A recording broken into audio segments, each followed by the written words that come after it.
اپنے لوگوں کو گھروں سے نکالو گے اور نہ ہی ان کو مارو گے، لیکن انہوں نے اس کا پھر خلاف کیا، تو اس طرح پھر انہوں نے اللہ کے حکم کو توڑا۔ آج یہاں سے اگلا رکوع شروع ہو رہا ہے اور یہ آیت نمبر 87 ہے، جس کے اندر موسیٰ علیہ السلام کو جو اللہ نے کتاب عطا فرمائی اس کا ذکر ہے۔ تو یہاں ارشاد ہے وَلَقَدْ آتَيْنَا مُوسَى الْكِتَابَ، بے شک ہم نے موسیٰ علیہ السلام کو کتاب عطا فرمائی، اور وَقَفَّيْنَا مِن بَعْدِهِ بِالرُّسُلِ، پھر ان کے بعد مسلسل اللہ رسولوں کو دنیا میں بھیجتا رہا۔ تو موسیٰ علیہ السلام کے بعد عیسیٰ علیہ السلام تک تقریباً 4000 انبیاء کرام دنیا میں تشریف لائے۔ تو موسیٰ علیہ السلام کے بعد جو عیسیٰ علیہ السلام تک یہ سلسلہ چلتا رہا، اور عیسیٰ علیہ السلام کے بعد پھر اللہ نے ہمارے نبی صلی اللہ تعالیٰ علیہ وسلم کو دنیا میں مبعوث کیا۔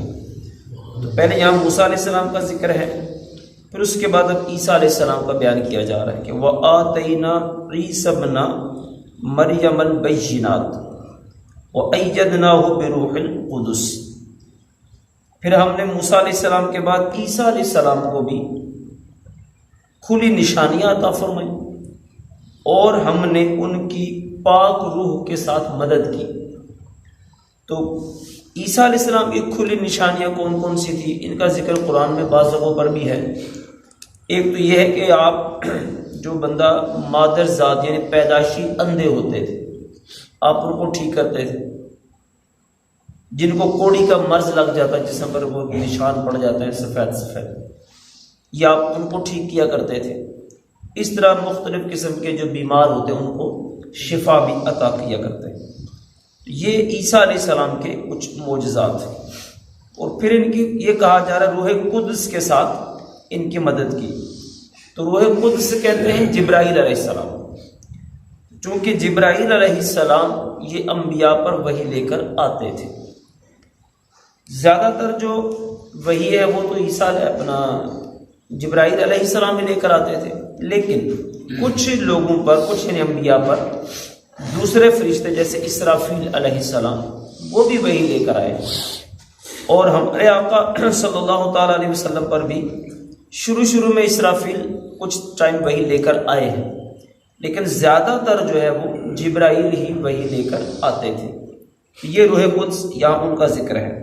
اور پھر فرمایا افَكُلَّمَا جَاءَكُمْ رَسُولٌ بِمَا لَا تَهْوَىٰ أَنفُسُكُمْ اسْتَكْبَرْتُمْ، پھر کیا ہوا کہ جب تمہارے پاس کوئی بھی رسول لے کر آئے جو تمہارے نفس کی خواہش نہیں تھی، تم پھر تکبر کرتے تھے۔ مطلب کیا ہے کہ جب انبیاء کوئی بھی حکم لے کر آتے ہیں اللہ کا، تو ضروری تو نہیں ہے ہر حکم ہمارے نفس کے ہی مطابق ہو۔ اب بہت سارے احکامات وہ ہیں دل نہیں چاہتا، لیکن اللہ کا حکم ہے کرنا ہوگا۔ یوں ہی سمجھ لیں کہ اب فجر کے وقت اٹھنا مشکل ہوتا ہے، دل نہیں چاہ رہا ہوتا، لیکن کیا ہے کہ اللہ رسول کا حکم ہے تو لہٰذا اس کو کرنا ہے۔ اور روزہ رکھنے کو دل نہیں چاہ رہا کہ کون سارا دن بھوکا رہے، لیکن کیا ہے کہ اللہ رسول کا حکم ہے کریں گے۔ لیکن انہوں نے اس طرح کیا کہ جب کچھ ایسے احکامات دیکھے جو دل نہیں چاہ رہا، اس پر انہوں نے تکبر کرنا شروع کر دیا کہ ہم نہیں کریں گے۔ پھر کیا ہوا فَفَرِيقًا كَذَّبْتُمْ وَفَرِيقًا تَقْتُلُونَ، پھر ان میں ایک گروہ تو ایسا ہوا کہ وہ تو پھر جھٹلانے لگے، اور ایک گروہ کو شہید کرنے لگے۔ یہاں بھی وہی کام شروع کر دیا کہ ایک دوسرے کے ساتھ انہوں نے پھر مخالفت اپنی شروع کر دی۔ تو ایک تو یہاں یہ بیان ہوا کہ اللہ نے دنیا میں لوگوں کی ہدایت کے لیے انبیاء کو بھیجا، جیسے موسیٰ علیہ السلام کا ذکر ہوا، اس کے بعد سے لے کر عیسیٰ علیہ السلام بھی آئے۔ تو اس طرح بہت سارے احکامات وہ ہوتے ہیں جو دل نہیں چاہ رہا ہوتا، لیکن وہ اللہ کا حکم ہے، اس کو کرنا ہوتا ہے۔ تو ہر کام یا ہر چیز ہماری نفس کے مطابق ہو، ہماری خواہش کے مطابق ہو، یہ ضروری نہیں، بلکہ ہم نے یہ دیکھنا ہے کہ اللہ رسول کس میں راضی ہیں، اس کو کرنا ہے۔ تو بہت سارے کام چھوڑنے پڑتے ہیں، تب جا کر وہ نفس کی مخالفت ہوتی ہے، اور پھر جا کر بندے کو اللہ کی بارگاہ میں کچھ مقامات ملتے ہیں۔ اسی طرح بعض یہودی نے کہا کہ قلوبنا غلف، وہ کہتے ہیں ہمارے دلوں پر تو پردے پڑ گئے ہیں، لیکن اللہ ان کی بات کو یوں رد کرتا ہے بل لعنہم اللہ بکفرہم، بلکہ اللہ نے ان پر ان کے کفر کی وجہ سے لعنت فرما دی، اور فقلیلا ما یؤمنون، تو ان میں وہ تھوڑے ہی ہیں جو ایمان لے کر آتے ہیں۔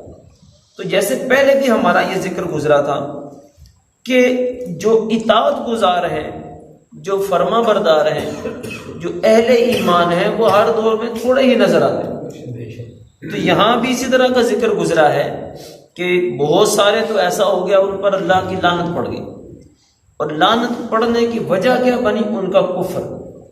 تو اس سے یہ بات پتہ چلتی ہے کفر ایسی بیماری ہے کہ جو اللہ کی لعنت کا سبب بنتی، اور پھر اہل ایمان ہر دور میں رہتے ہیں تھوڑی ہی تعداد میں۔ تو بندہ یہ جو کفر ہے، کیونکہ کفر ہے کیا؟ اللہ رسول کا انکار، اللہ کے جو احکامات ہیں ان کا انکار۔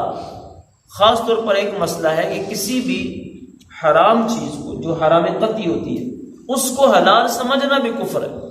مثال کے طور پر شراب ہے تو حرام قطعی ہے، اس کو کوئی بندہ حلال کہتا ہے کہ نہیں جی جائز ہے، حلال ہے، تو یہ کفر ہے۔ اس طرح نماز نہیں کو بندہ پڑھتا، کفر نہیں، لیکن نماز کا انکار کرتا ہے کہ نہیں جی نماز کچھ بھی نہیں ہے، کوئی فرض نہیں ہے، کوئی کچھ نہیں ہے، اب یہ کفر ہے۔ نہ پڑھی تو کفر نہیں ہے، ٹھیک ہے، منع غلط کام ہے، گناہ کا کام ہے، لیکن اگر اس کا انکار کرنے بیٹھ گیا تو پھر یہ بندہ دائرہ اسلام سے خارج ہو جاتا ہے۔ تو خیر اللہ کی بارگاہ میں دعا کرتے ہیں اللہ تعالی ہمیں ایسی بیماریوں سے محفوظ فرمائے۔ آمین۔ الحمدللہ۔